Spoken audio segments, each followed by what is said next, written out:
I just wanted to say what these cars were. Some of them are just kind of old junkers that I inherited.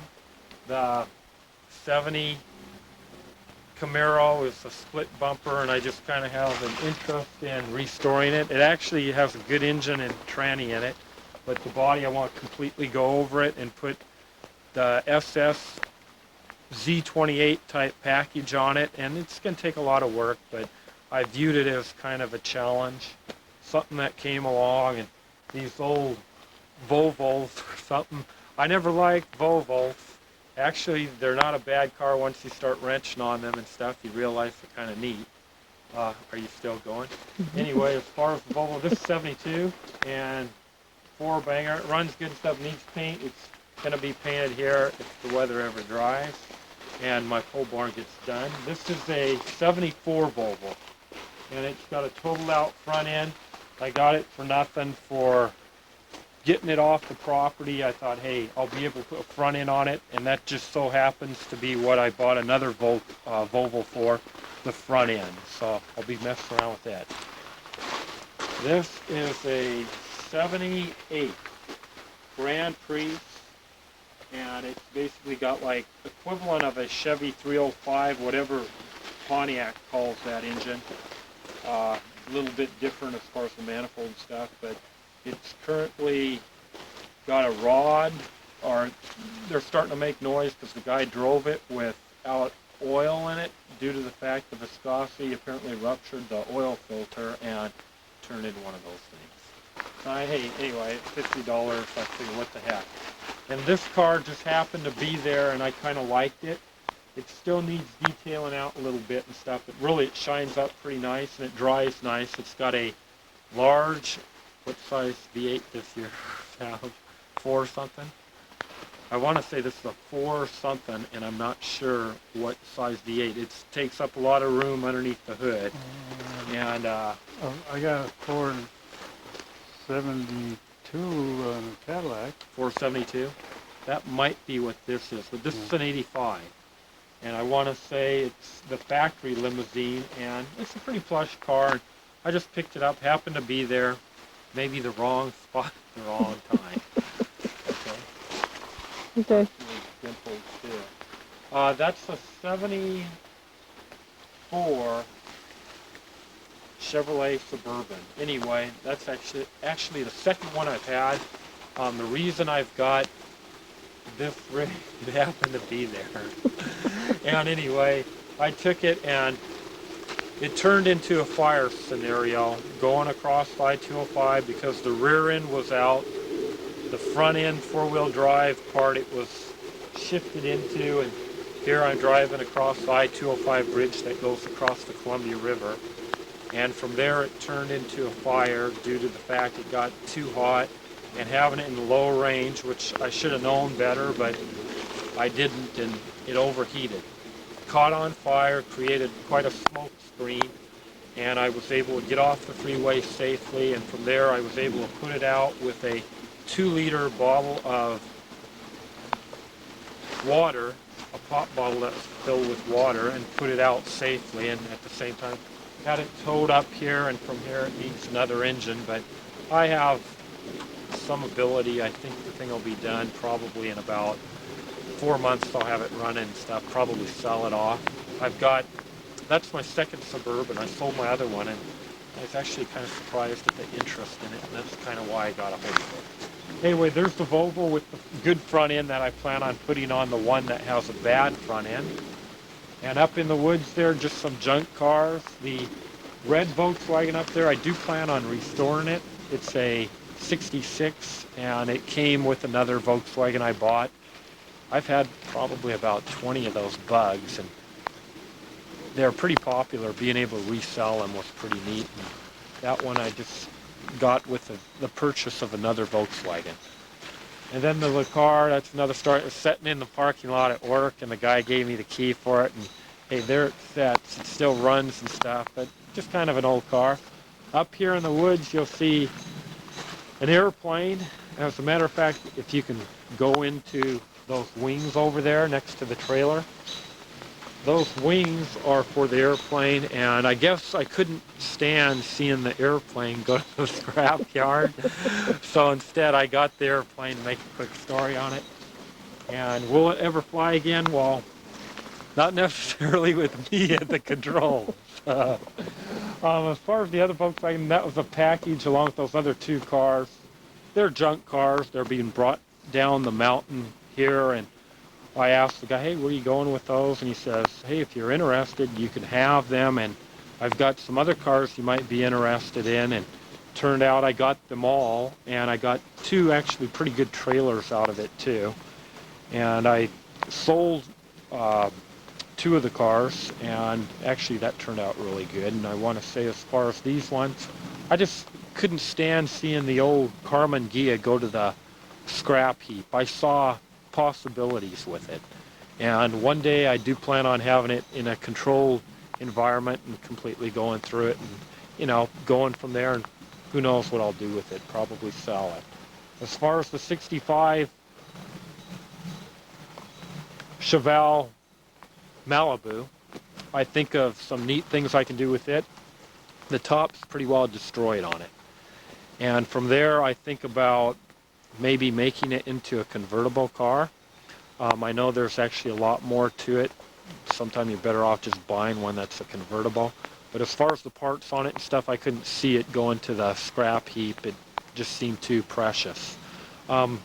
With that, if you focus over on this 65 Chevelle here, station wagon, another part of that package deal, it has nice interior, really nice interior in it. New carpet and stuff like that. And again, I couldn't see it going to the scrap heap. I got it. And from there on top is part of this Spyder 550 Porsche replica car. That's actually the mold part. It looks crude, but a smooth mold would come off of that. And you see this thing marked KK 550. That's the plug, and out of it actually comes the plug. The particular part that is cast from the mold itself, and this is still cast together, but underneath you'll see there's the aft section of the 550, and that's the area where the engine goes, and these are cut out, of course, not on the mold, but they're cut out on what's produced from the mold, and this is part of it. And I don't do that stuff.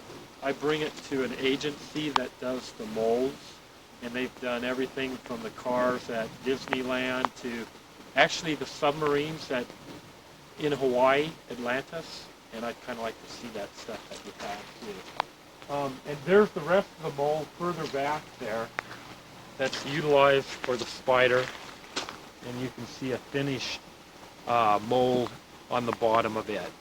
And that will be put together as a car. One's already done like that. Mm-hmm. And I want to say very unique car and just different. That's why I got it. This is the donor car, and it's a Volkswagen Bug. It cannot be a Super Bug. It has to be a Bug.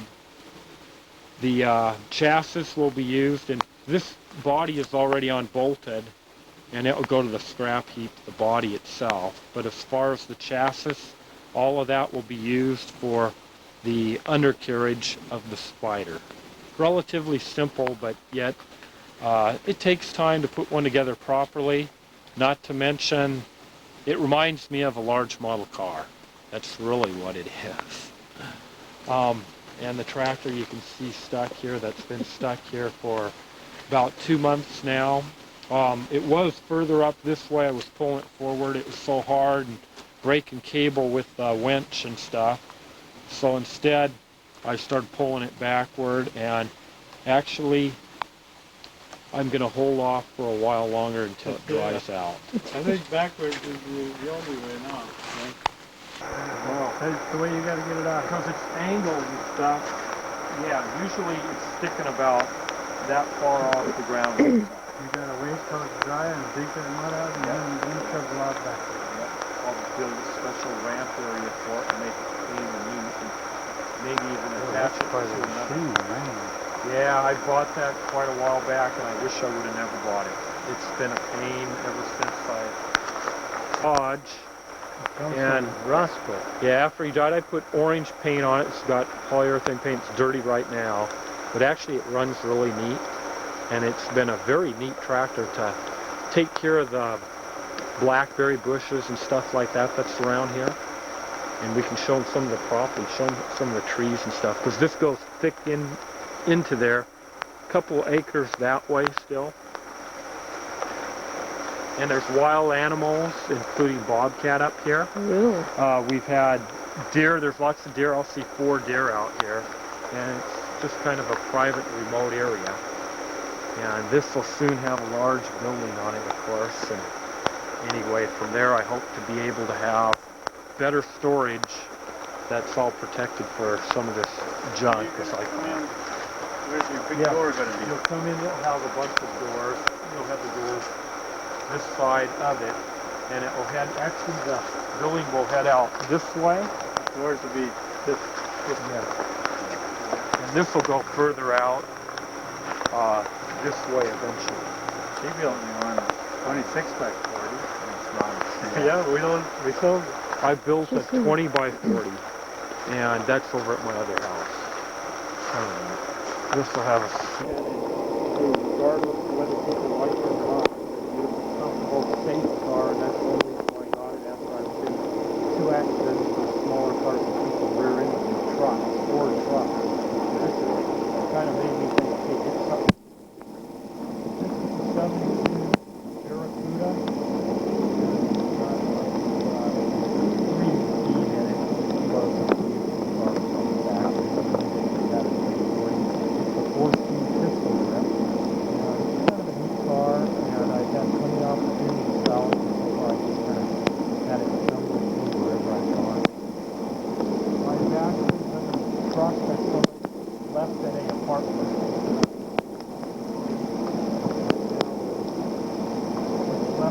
On the autumn, half of it, somebody left at the apartment too.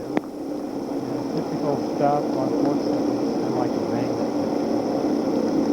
And looking further down, let's Start over. Okay. Go. Camaro Allison Type 1, which have a big engine, all stock. Really,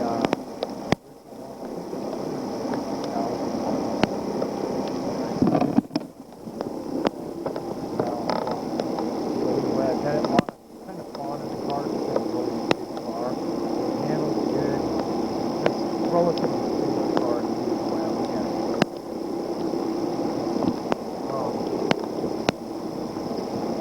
Going in. Yeah, I will too.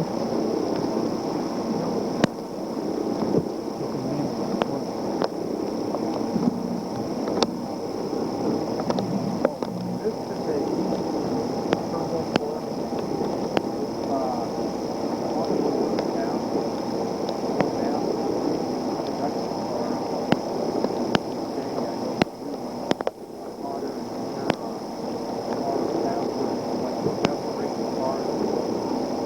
You don't want this.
Camaro, split bumpers are a little more rare.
Yeah, you could stand there.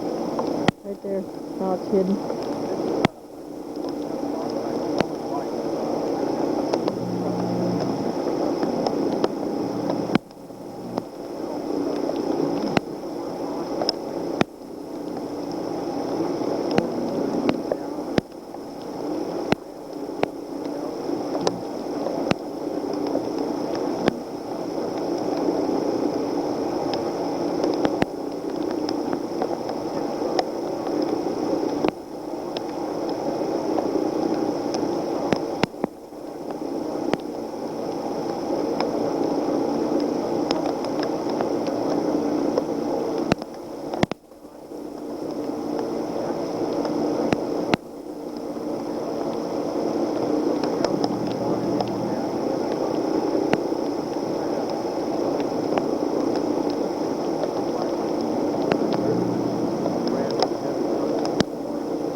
little bit further back, you can see a 30-foot boat. That's and it's very heavy. It was brought up here by two large tow trucks and a large trailer. And inside is basically going through renovation. It's not too bad to look inside. It's got a wide block, three-plow Ford engine from 1916. And the farm boat itself, it's actually been in the water boat. It's in excellent shape as far as the hull. It needs some cleaning up now.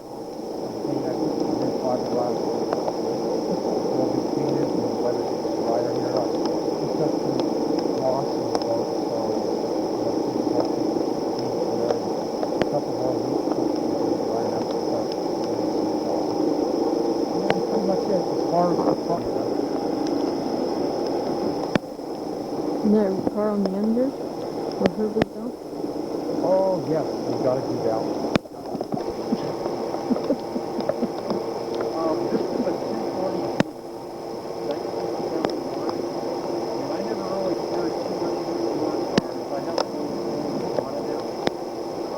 cars,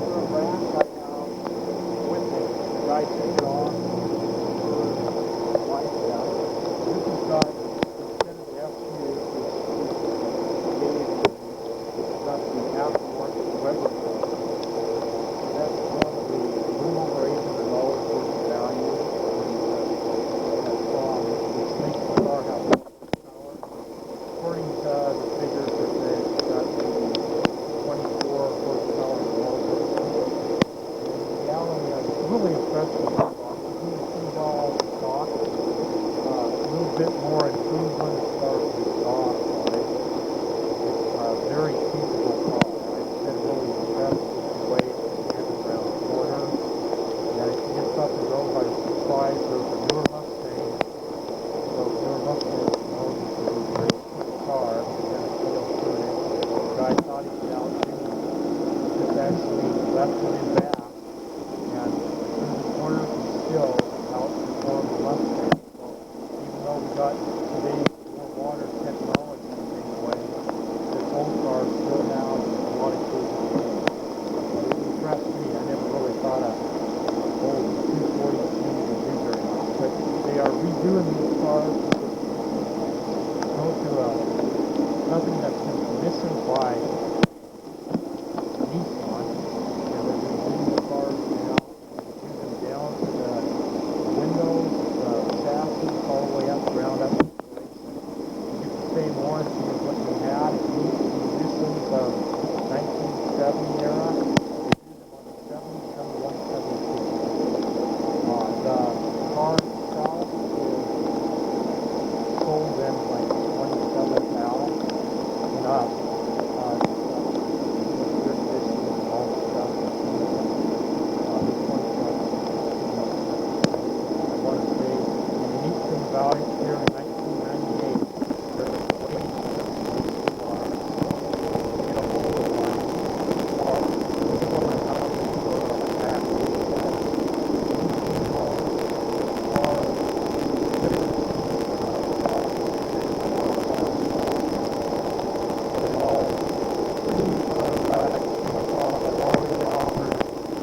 for the bang for the dollar, come close to what that was.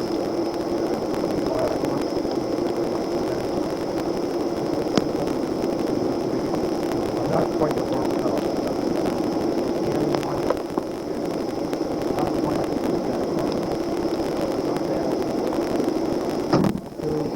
All down to the first time job. It seems to be a work. They have work there.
Now you said that one, yeah, that one is About 4 grand. this one over here. That Don's put bunker about 6 grand.